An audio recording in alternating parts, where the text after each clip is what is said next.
welcome back to The Craft, where we explore the creative process. I'm Colby, and I'm a product manager, marketer, and music producer. And I'm Carter, a writer and PhD candidate at the University of Kentucky. And today we are introducing a concept that we've kicked around for a while.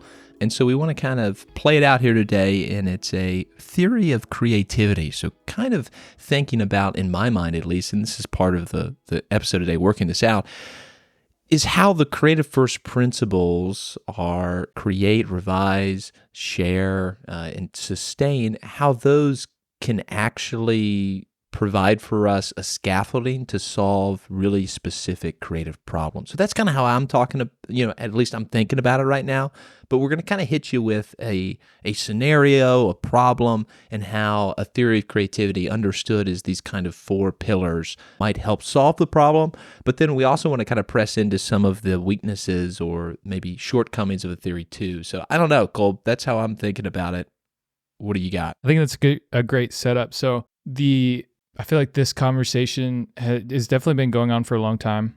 The theory of creativity, it's kind of like the core concept of the podcast in one sense, because we're exploring how does creativity connect across disciplines. So what does it look like to be, what does the painter learn from the photographer, from the dancer, from the writer, director? And what is that unified field, if you will, of creativity underneath the surface? And so I think that's kind of at a high level what the idea is. And I have a few questions in my mind of what I'd like to go through, but maybe we should just start by laying out kind of like, let's set the flag of like, where are we right now in our conversation with this and try to move it forward? Because I feel like there's still some questions and things we're trying to work out together. Do you want to take a stab at that introduction of what the theory is, I suppose? Sure. Yeah, I think I can give a thumbnail of it. It starts with, an exigence. And, our original problem was, okay, we find ourselves getting stuck in a creative process in a lot of different ways. And so kind of three main ways is, we have trouble starting, we have trouble pushing through friction, and then we have trouble plateauing. And oftentimes when we hit that creative friction, our first impulse is to go to a tactic, try to find a different technique to do something. This can look like, this looks different via different disciplines, but it's technique based. We search for a better way, and we can play this out a little bit in the podcast. But when we look for techniques, oftentimes the techniques we try don't really help us. They kind of lead us back to where we started, and maybe they don't work, maybe they work some of the times. And so the problem is when we just stay at the level of techniques, we don't recognize that these techniques are embedded in a broader context of a creative theory. And so we're understanding the kind of working metaphor right now is that, okay, these techniques are like leaves on a tree, but we got to understand that the leaves are situated in their orientation with the branches and the trunk, and the kind of main trunks of our theory are the create, revise, and sustain. So what we need to do, as our theory goes, is apply these first principles in a way that help us see the techniques in relationship to the broader context. And then we're not just grabbing a technique that looks good to us, like we're able to select a technique that's going to help us. And so it's almost as if understanding how the tree is orientated, i.e. having a knowledge of what the big branches are, what the big trunks are, allow us to better see this whole array of leaves and pick the one that's going to help us get through our particular problem. And so that's kind of how, we're at least formulating it right now. Instead of just snatching at different leaves, we need to have some sort of theory of creativity that allows us to see the whole tree, and then we're going to pick the leaf that helps us. And I don't know why a leaf helps us, but in the analogy, you need a leaf, and that's like a magic leaf. That's going to get you through the friction. But that's kind of how, that's how I'm conceptualizing it right now. What do you think? Yes. So, okay, giving you a concrete example, let's take photography for a second. We have the discipline of photography. Maybe this is like the trunk of our tree, if we're going with this metaphor, okay? Then we have these core I don't know if there's trunks or branches, whatever, but the core concepts are create, revise, share, and sustain. Yeah, I feel like that would be the trunk, and then it'd be a branch of photography. That's, I don't know. Maybe we're getting too into metaphor, but keep playing it out. Okay, but so we have photography. There's these different sort of stages of the creative process of create, revise, and share. But then there's also maybe inside of, let's go double click on create for a second. We could have framing, lighting, color. Forgive my lack of knowledge around specific the proper terms here, but like what's content in the photo itself.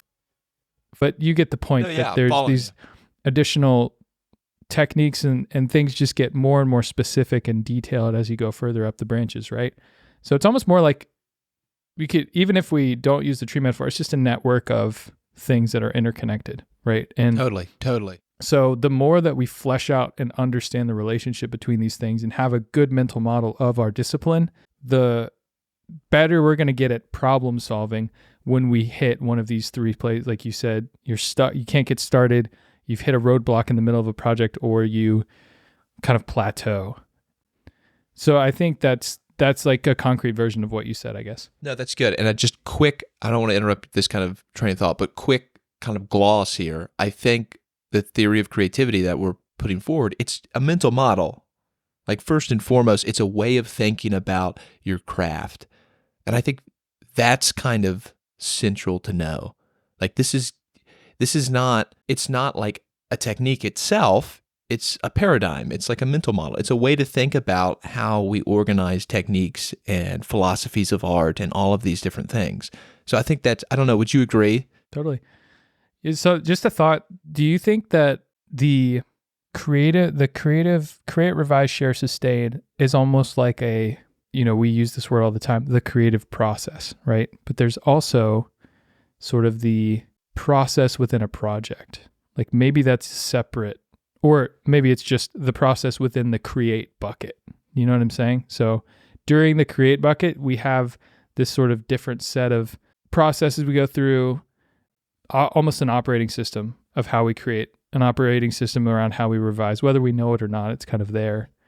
Does that make sense? I don't know if that adds anything to the conversation, but is that how you think about it? Like these pillars of create, revise, share, and sustain are the high level process. And then inside of these other buckets, we have maybe a few things. We have sort of a guiding philosophy or policies, and we also have tactics and techniques, so there's like multiple layers even inside of one stage of the process.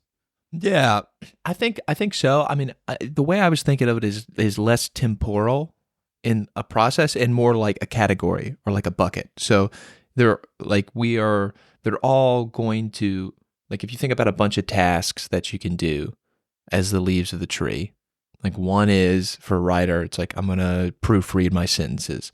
It's like, okay, proofreading, checking for syntax, checking for word choice, checking for the grammar, right? Those are all leaves, all tasks to do, but they'd be under the branch or category or trunk, whatever we want to call it, of revision. In the same way that a free write would be one of the kind of things that you could do to help generate ideas, it would be, if we trace it back, under the branch of create, right? And so I'm kind of seeing them less as, it is a creative process, but I'm thinking if I'm looking at a tree that's full of leaves, like those are all the possible tasks that are involved in making my art. And there's tons of these tasks. I mean, from trying to pick the right SEO for your Substack article to actually writing the thing and all the steps in between, like they're all tasks. But the theory of creativity that we're kind of putting forth is helping us to understand, one, that the tasks are related, and two, kind of what their branch is. So I was thinking more of it categorically and less as a process, but that may not be, okay. I don't know. Yeah. I don't know how valuable That's interesting. that is. Yeah. Okay. So what do you think is I'm kind of selfishly want to get to this next question. And if you want to take it a different direction, that's fine. But what do you think is the sort of node or stopping point between, let's take create or revise, whichever you prefer. You have this high level, okay, this part of the process, maybe it's not a linear process necessarily, but under the create bucket, let's say, how many layers deep do you think it is? And do you think that's really different for every discipline? Because, it's gotta be, we're right? trying to talk like universal here. So it's like, you don't want to get too specific because then that's not going to apply to this other discipline. But you also, I think I guess what I'm saying is like, we need to flesh out, I think, a layer deeper than just the create, revise, share, sustain, maybe, that to see, is there sort of a universal layer that's deeper and gives more like context or sort of color to this? Yeah, I don't know. I mean, I think once you talk about create and once you go to a discipline, I think you have reached the point in which it'll be different. So like creating for a painter is going to be different than creating for a writer. Like I think the next layer down is going to be non-identical in that it's going to, or at least, discipline specific. Like there's going to be techniques for generating a painting, like sketching or something. Well, you could say tentative sketching as like something you do with writing, but I'm inclined to think that it gets discipline specific quickly. Well, what if you, like, let's take an example. Let's say create for a second, or let's say revise. Like you've introduced the idea before of like, you have global concerns and local concerns. You have, and I think a third thing is you have feedback from others, and there's maybe multiple types of feedback. You don't necessarily do all of those for every single project and every single discipline, but I feel like that could be an abstract enough thing that it probably does apply to that's fair. Okay, many different. Of course, if you're making a movie, the layers of editing and revision super different than writing a book, but there are both like the big pieces being moved around in the storyline, and then it definitely keeps getting more detailed, but I wonder if this, like, could there be a thing to sketch out there between, in each of these buckets almost? Yeah, I like that. I think that's good. And I think if we just do the analogy and we push it a little bit, like that's going to be the big branch that comes off that still has a lot of disciplines coming off of it, but it's not as basic as the kind of trunk. Yeah, I think that's good. And I would adjust my position now immediately to say, yeah, I think that that what you just said about revision, moving from kind of global to local, that seems pretty flexible, and that seems like it can be applicable across disciplines. So what those kind of, let's call them tier 2, what those are, I don't know if I have a as strong grasp on, but for revision, what you just said, feedback, global and local concerns, like those seem to be, yeah, like a tier 2 branch. At least like starting place for people. Yeah. I mean, I think even having the concept in my head of global versus local has been helpful, because you start to realize, whoa, I'm worried about you. You almost always want to start with the global first. It's like, am I writing the right song? And then it's like, okay, let's tweak these other details. Now, sometimes maybe that breaks down, but like, if you're super obsessing over this one word doesn't feel right in the song, maybe first focus on like, well, does the melody sound good? Like, is this moving? Is the story at all worth talking about? Sure. Or the lyrics a general category that I want to be discussing? For like me being a really detailed person, it's easy to get lost in those weeds too soon. So like you helping me have that global local mindset has been really helpful to organize my revision and stuff in a way. Well, I'm so glad you said this, because I think this in some ways is what we're trying to do with the theory of creativity, right? In that this is trying to understand the problem from a global perspective. Because I'd love to just throw this over to your court with with marketing and project management, because I think one of the conversations that led us to this is the dissatisfaction with someone saying, well, just go make a YouTube channel. Like reaching for something and not taking the global perspective of whether or not that's the tactic, that's the thing that you need to be doing. So I feel like in a lot of ways, this is an attempt to apply that global perspective on those kind of problems. So I wonder if you could, I don't know, maybe you could say something about that, and like, why is the impulse to just, okay, everybody's doing a YouTube page, like why, let's just do a YouTube page. Why is that impulse, how can that be counterproductive? Yeah, that's such a great reminder. I forgot about that being a part of this. I think if I remember, it was just the idea of, in marketing, there's a different set of mental models, but they're similar. network of ideas where you have the big buckets you need to think about. There's a lot of different versions of them. So you've probably heard of the pirate metrics, RAARRR. It's like attention, activation, revenue, retention, referral. That's one way of looking at it. Then you have like different stages of a buyer journey where you have, problem aware, not aware, problem aware, solution aware, product aware, and then like, I don't recall what the last one is. That's another set of buckets, right? So there's a lot of different frameworks that we could go into, but I think in marketing, it's having a grasp on those buckets was really helpful for me to get out of a mindset where it was just kind of like, oh crap, they have a YouTube channel. We should do that too. Oh, we're not on TikTok yet. Let's just go. Let's go get on TikTok. Sure. Yeah. We should be doing this other thing. We should have a podcast. We should have that. We should have this, and not understanding. Well, start with the problem. What are we trying to solve here? And are we? It actually really relates to just listening to this interview with Richard Rumelt.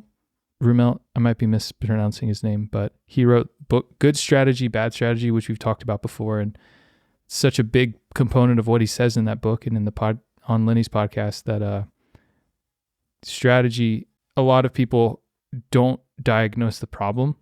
So they say, oh yeah, we're not growing fast enough. That's the problem. Okay. And he's like, well, okay, let's get into that. Like, let's talk about why. And he said policy or diagnosis is where actually a lot of disagreement happens, because this is like in politics and government things, this is where he gave an example of like, well, the problem isn't just saying, oh, we have a problem with just insert kind of hot topic here. Totally. It's okay. Why is that a problem? Is it a problem because too much money has been given to it? Not enough has been given. It's the person, like there's all these different variables. And so if you can't agree on the problem, then you can't actually move forward with the right solutions. And that's the core of it, right? I mean, that's the thing that launched us into this, is that what we have, the diagnosis of the problem, like what allows us to diagnose it. Because our original metaphor was like a medication, if you remember that, right? We were playing around with the idea of like, you've got a whole cabinet of medicine, and like you don't just want to reach in and grab one. Like you actually have to have a good diagnosis. Yeah, exactly. I mean, and just to close the marketing idea, I think it's that whenever you are like, oh, we should start a YouTube channel, you shouldn't start from that spot. That's solutioning. Like, go to the problem and spend time in the problem and put it in the right bucket. And oh, this problem is not enough revenue. Okay. Why? Well, there's probably 50 reasons that could be. And it's not just necessarily because you don't have enough eyeballs. Well, what if you have 1,000 people coming to your website and 5 people are clicking the link you want them to click? Like, that may be your problem. And why are they not clicking that link? It may not just be because the website's bad. It may be because you're offering the wrong product. And so like you have to really spend more time than you think going from, because I've learned this even in product with, the limited experience I have, is that I can get it's tendency, I think, for anyone to get very attached to the first solution that you see. And then you start focusing on like, well, if we're going to do a YouTube channel, it's got to be this. And so we got to get better cameras. And then you're focused on this new set of problems about how to get the YouTube channel right. But then you realize, oh, this is actually, what was the actual original reason? Like, we wanted more traffic, but actually everyone for our market doesn't watch YouTube. And so wait a minute, maybe this isn't a good idea. Like, so that's the origin of that marketing conversation. Yeah. No, that's perfect. I think that encapsulates the problem that we're trying to grapple with the theory of creativity. It's how do you move from the myopic technique of just jumping on a YouTube channel to understanding that it's a complex system with lots of different twigs and branches that are coming off, lots of things are related. How do we move from being so focused on a single technique or a single solution, and how do we move back to get a better understanding of, let's say, the ecosystem of the tree, right? How everything's interrelated. And I think that's the exigence. And I think what we're doing now is we're trying to formulate what is that lens that allows us to see that. And I think that's the main challenge of it. But I do think there is a way in which we can find quote unquote universal lenses that we could apply in any discipline. I mean, I think that's like the marketing lenses really helped, right? Get you away from YouTube. So we're saying what lenses are going to be applicable to any discipline that are going to help. Maybe they're not going to be the only ones you need, but what are the ones that are going to at least get you to see there's a tree there and there's not just a branch? Yeah. Well, that's actually an interesting point from the marketing example, is that it is so specific to, marketing, not just marketing, because, marketing is the category we talked about there, but those examples I gave are very much critical to the whole of business. So even broader camp, right? But in creativity, it's like, what is that? Create, revise, share, sustain, is that detailed enough? What is that level of detail that I think there's a level of this creates the initial scaffolding for you. And like these first tier 1 and tier 2 kind of things give you a starting point. And then you map out for your discipline specifically. Like with me in music production, it's like, I've got some notes here, it's recording, sound design, songwriting, mixing, mastering. Those are definitely specific to my process. They may be really similar to a video editor. Yeah. Because of the nature of like digital production and stuff. But even then, there's nothing visual in this. So it's going to miss some marks in that category. But totally. I wonder if I think if we can put this into a giant metaphor, let's do the huge metaphor, right? We've got one tree that's got 4 trunks, right? And these are kind of our first principles. And then from there, we've got smaller, big branches coming off. And those are things that are kind of tier 2, like global and local concerns. And then we've got more branches that maybe break to like, I don't know, the visual arts, the auditory arts, the written word, right? We get big discipline kind of branches that come off that are still coming out. If you trace them all the way back down, they come to the same big columns, but they're now branching off. And then there's subgroups. Like there's going to be things that a photographer and a painter are both concerned about, like light. It's like, I'm not concerned with light when I'm writing, right? But that's going to be a branch that photography and painting share in common. Or I'm sure you could trace this along with like music. There's things that musicians and singers, right? I guess they would both be musicians, but those are different disciplines, playing guitar and singing, right? So there'll be things that they both have to think about, but things that are particular. And so I almost see like the disciplines emerging as we go higher in the tree. That's interesting. I don't know. Well, 2 questions. One, what if it's one tree with one trunk with 4 core branches? That totally doesn't matter. We could even cut that. But can you have 4 trunks? Like, yeah, you probably can. I just like not picturing a tree. I'm looking outside my window. It really doesn't matter for the metaphor, but I've got a tree that's got a really thick trunk for about 3 feet, and there's 3 big trunks that come out of it. So I'm just imagining. You literally have it. Yeah, that's perfect. I'm looking at it right now. Yeah, great. Okay, that answers that. If we could add one more, we would get there. That'd be perfect. Okay, sorry. I don't know. I can't picture it. That's a tree we should just delete. It doesn't matter. We can hate the tree is neither here nor there. It's some idea that we've got foundational principles that are applicable, and then as we get more discipline specific, we've got more and more non-identical mental models that are applicable, right? I mean, that's the gist of it. I like the nodes. Just honestly, like that's more, maybe it's a little harder to connect to because it's more abstract, but just sort of picturing just the network of like, or just a basic, whatever they call it, mind map, right? You have a box and then 2 boxes and then 4 and whatever. Yeah. Like that feels, but regardless of that, the other thing I was going to say, I wonder if we are sticking with this tree metaphor for a second, I guess the way I was thinking about it was almost like the tree is the same, these branches all the way up to like the tiers where things get a little bit more specific. Sure. Global, local, and feedback, the different areas of revision. But then it's almost like everyone has different like little twigs and leaves. So like the leaves of this tree over here are a little different, but they're all the same family of trees, if you will, I guess, versus a tree that just kind of keeps going into like a million different disciplines. I guess I just thought it's almost like this is the core tree, but then your experience of it or your specific version of it is going to be non-identical, like you said. Yeah, I mean, I think we've got to acknowledge that there's going to be just different things in different disciplines that are going to be very different. like almost like they're different color leaves. It's almost like it's a tree at fall, and you've got some trees, like the leaves are very different from each other. But at the same time, if you trace where they're getting their energy back far enough, it's coming from the same sort of concerns. It's so interesting to be exploring an idea from metaphor, because I feel like it's like finding the right bucket or the right, what do they call it? I don't know. I don't want to I get too focused on the metaphor, but that's not the point. Yeah.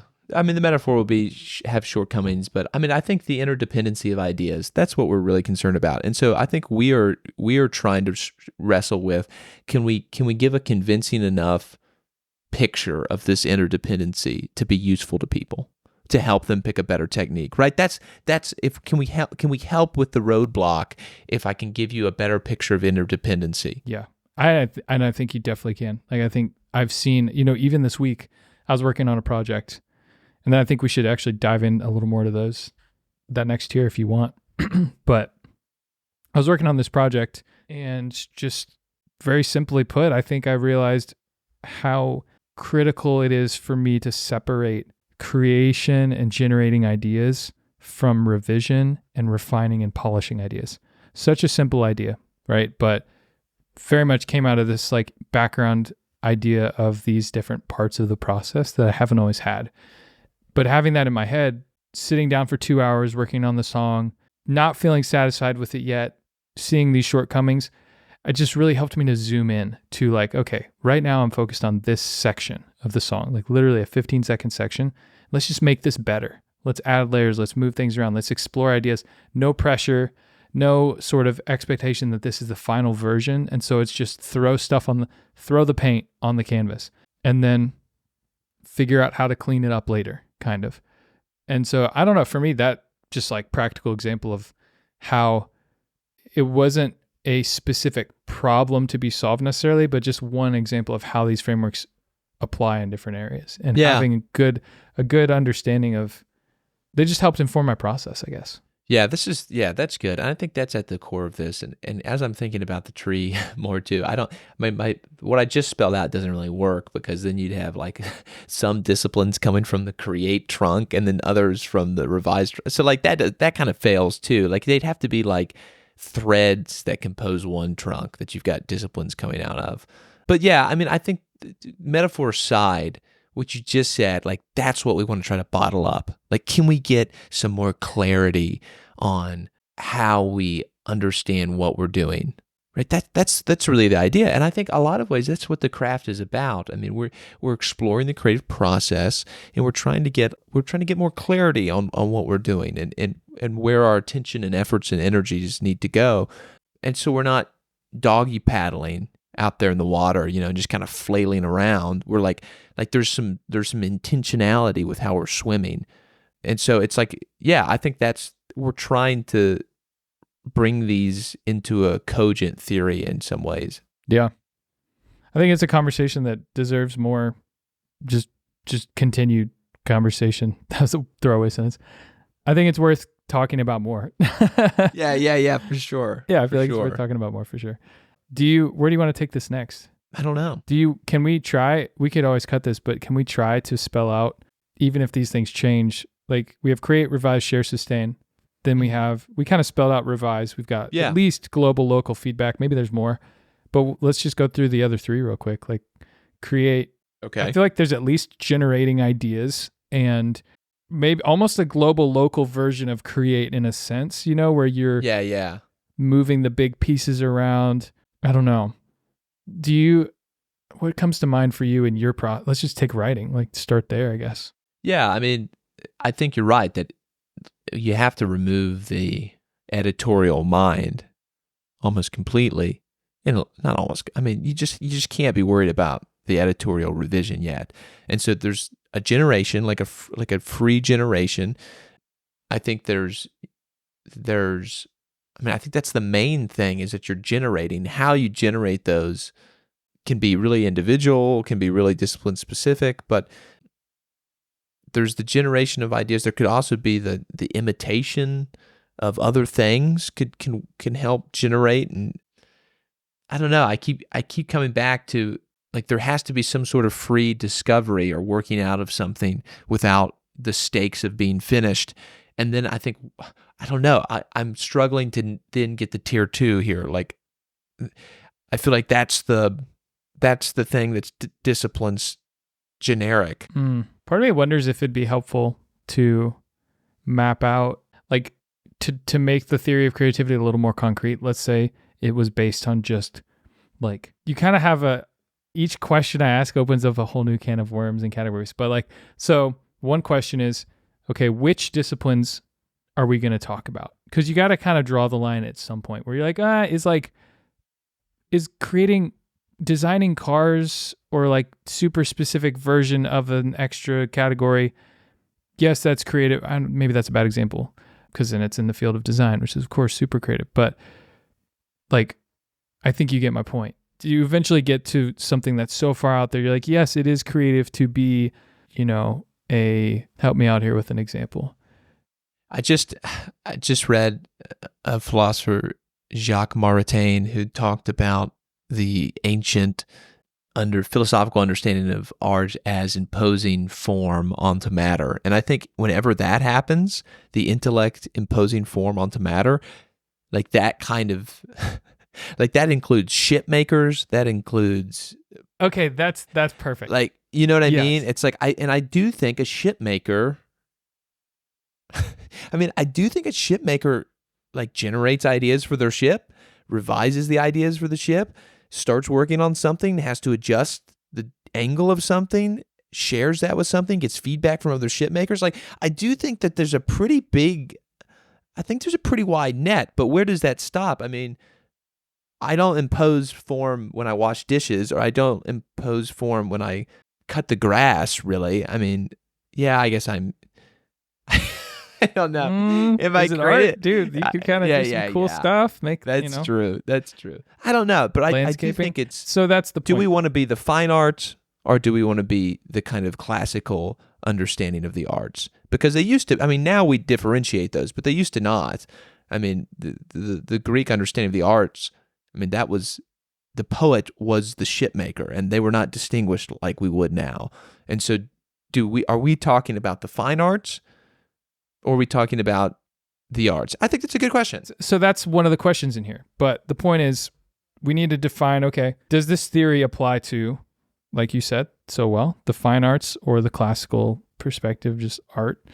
And another question is then, okay, does this get more helpful if we just picked like 3 of the fine arts or something like that, or 5?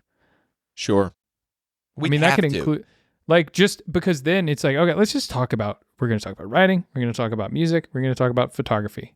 And, you immediately be like, well, what about, filmmaking? It's like, we want to be inclusive, but we also want to like, to I think, take it to a layer deeper to make it more meaningful, to uncover how I think it's kind of a question of how far you can push this model. Correct. To keep it helpful, but not getting so specific that then it's irrelevant to these other disciplines. So I think these create, revise, share, sustain buckets are meaningful and helpful, but I'm more excited right now about just keeping and pushing as far as we can in these extra layers. Yeah, and I do think it's going to be like practically articulating this theory will involve saying, look, we know what the tier 2 is for writing because I'm a writer, and you know what the tier 2 is for music production because you're a music producer. It's like, I don't know what the tier 2 is for blank, like insert fine art. And that's fine. Like, that's what I want to go explore. I'm excited. It's out there though. You know what I mean? And it's like, I'm not going to be able to explain what that those are, those tiers, but we could talk about what they are for writing or music production. You know what I want to do? If I have time, I want to like make a spreadsheet and like picture a bunch of rows that are like, or just like map out, okay, music production, writing, painting, photography, filmmaking, give 10 more disciplines, and then just jot down, like just research what's their core process, high level. Just write them all down in a spreadsheet, and then just like, okay, they're all going to be far too specific, but can you cluster any of these in a meaningful enough way to be like here's the pattern inside of this that gets a little more specific than just the the 4 buckets. Yeah, so we're looking for the next size up. I think that's where the direction of this inquiry is going. For me it is, but I don't know. That's just where I'm curious about. But well, that's the natural direction, I think. I mean, I do think that in every one of the fine arts we're going to see create, revise, and share. I mean, and sustain. I mean, those are definitely going to apply to all the fine arts and probably to all the arts. So it is, I think, the interesting question of like, well, then how do we bridge the gap between the big 4 and the leaf? Right? There's a fair amount of tree between the trunk and the leaf. And so it's like, I think there's the